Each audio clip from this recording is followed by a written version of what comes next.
Healthy interactions and function on a team is vitally important also. Anytime diversity increases, the likelihood of conflict also arises.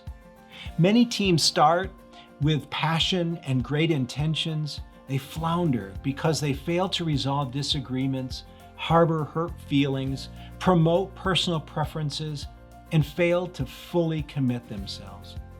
But experienced specialized transition ministries take time to build highly effective teams at the start and work with the team chair to navigate these issues as they come up so as to keep the team on task and doing effective work. Depending on whether the church is connected to a larger system, such as a denomination or an alliance, there are often formal steps that regulate the process, especially once a final candidate is identified. Search chairpersons need to be aware of these processes unless a specialized transition minister becomes the essential voice in helping make sure all is done properly and in good order. The collection of essential information. To run an effective search, the team needs access to a job description, important church policies, and identity statements. Many long-tenured pastors no longer have a relevant job description as they have likely taken on new responsibilities over the years as ministry has grown. Leadership boards often begin from scratch, trying to assemble a snapshot of what will be expected from a new pastor.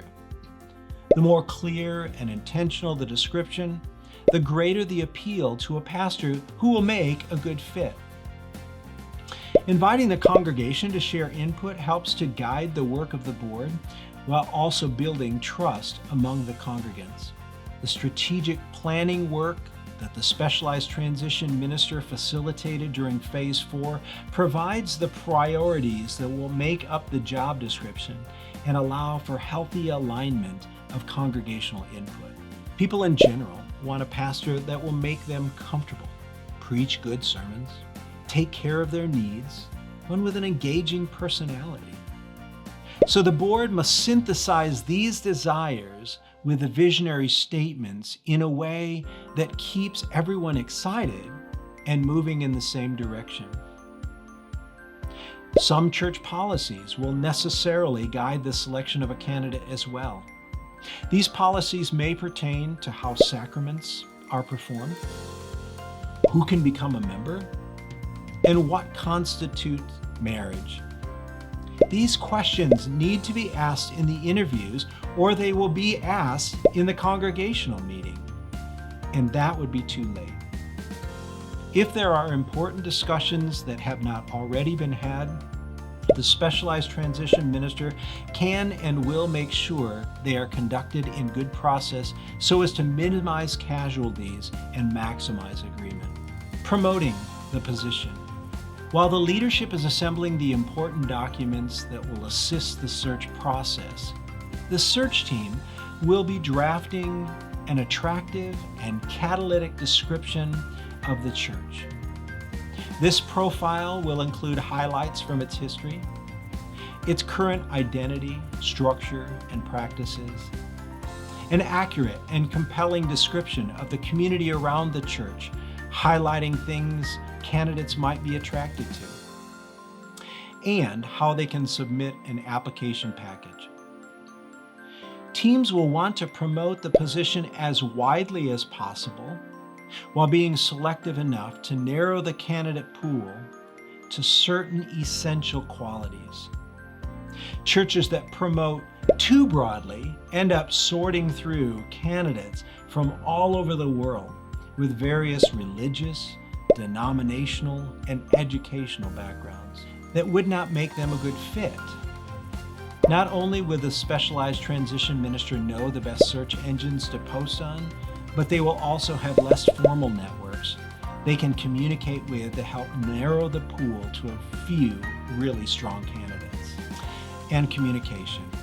One of the most important and sadly overlooked functions of the search team is communicating out to the board and to the congregation timely updates to keep them informed and anxiety